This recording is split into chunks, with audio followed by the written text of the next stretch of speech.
Өлкө өнүгүшү үчүн эмне кылышыбыз керек?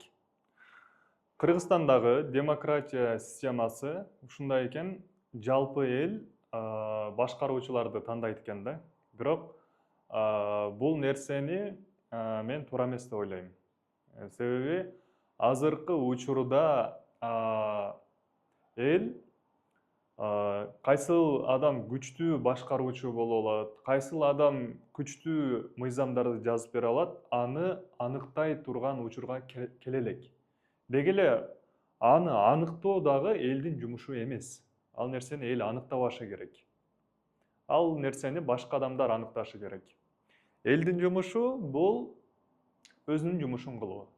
Иштөө, үй бүлө куруу, ушул сыяктуу машина, үй алуу деген сыяктуу өзүн байытуу. Ушул элдин жумушу боло турган болсо, ал эми мамлекетти ким башкарыш керек экенин тандаш да керек, өзүнүн да жумушун кылыш керек. Бул эки жактан тең эксперт боло албайт. Эгер повар болсо, поварлык жактан эксперт ал. Официант болсо, официанттык жактан эксперт.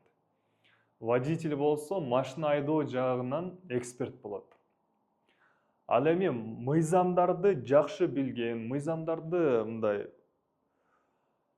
жаза алган, элди башкара ала турган адамды эл башкарып жүргөн адам жакшы билет. Ошондо эмне кылыш керек деп ойлойм. Менин өзүмдүн оюм. Мисалы, эгер эл толтура эл деп коеюн, толтура элдер депутаттарды башкарды, депутаттарды шайлады. Эгер депутаттар жакшы результат көргөзбөсө, анда ким күнөөлүү? Эл күнөөлүү болуп калат. Эмнеге? Эл өзү аларды койду. Бирок ошондо ответственность элде болуп калат. Бирок ушуларды башкарып жаткан адамдар да болбой калат. Кандай болушу керек? Мисалы, бизде президент бар. Ойлойм да. Эгер президент ар бир депутаттык жумушка келген адамга жоопкерчиликтүү болсо, ошого жоопкер боло турган болсо, ар бир депутаттын кандай иштеп жатат, ошого жоопкер боло турган болсо, жана ар бирин өзү ала турган болсо, да? Ошону мен туура деп ойлойм. Президент өзү депутаттарды тандап алат. Эгер депутат чыгып, жандай туура эмес сүйлөп жаткан болсо, же иштей албай жаткан болсо, анда бул президенттин жоопкерчилигинде болот. Анан президенттен кийин эле бул жерде өтө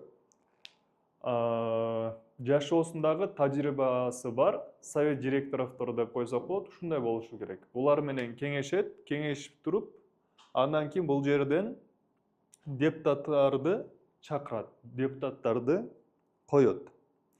Ал эми президент алмаш керек болсо, ушулардын совет директорлордун бирөөсү президент болуп коюлат. Жана бул жака совет директорлорго кире турган адамдар, булар мектеп кезинен эле мектептеги отличник, жандай жакшы окуган, аябай таланттуу адамдар мугалимдер сразу эле көрөт. Ар бир класста 2ден же 1ден окуучу болот да. Ошолорду уже бул жака барганы даярдай бериш керек, отдельный мектептерге алып кетип. Алар жаман окуучулар менен аралашпашы керек. Отдельно кетиш керек. И ар бир этапта кийинки уровеньде экзамендер болуш керек. Экзамендерден өтүп отуруп, анан совет директорлорго жетет. Может, биринчи бул жака келет депутат, андан кийин бул жактан да мыкты результат көргөзсө, бул жака келет совет директорлорго. И андан кийин президент болсо болот. Мамлекетти башкаруу компетенттүү адамдардын колуна өтүшү керек.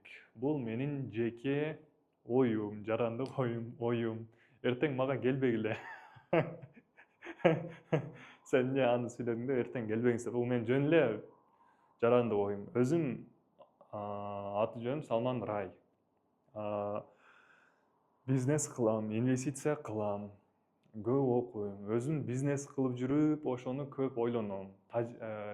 Природадан, ошол жактардан өзүм илим алып турам. Ошого ушул нерсени ойлоп атам. Эгер ушуну туура деп ойлой турган болсоңуздар, лайк басып, комментарий жазып коюңуздар.